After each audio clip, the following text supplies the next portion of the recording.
Karachi reporter Mir Sikandar Ali Talpur Karachi CM house 1 फरवरी 2025 वॾे वज़ीर मुराद अली शाह जी सदारत हेठ Sindh energy holding company SHC जो इजलास थियो।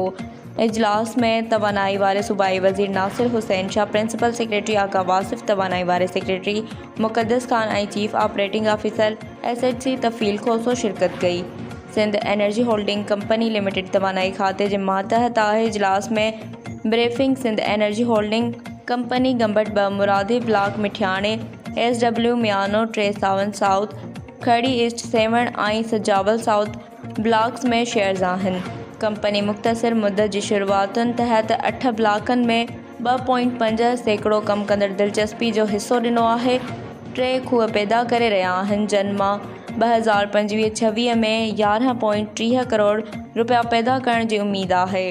शाह बंदर में गैस ऐं तेल जा नवां ज़ख़ीरा दरियाफ़्त थिया आहिनि। जल्द पैदावार शुरू करण लाइ कोशिशूं जारी आहिनि।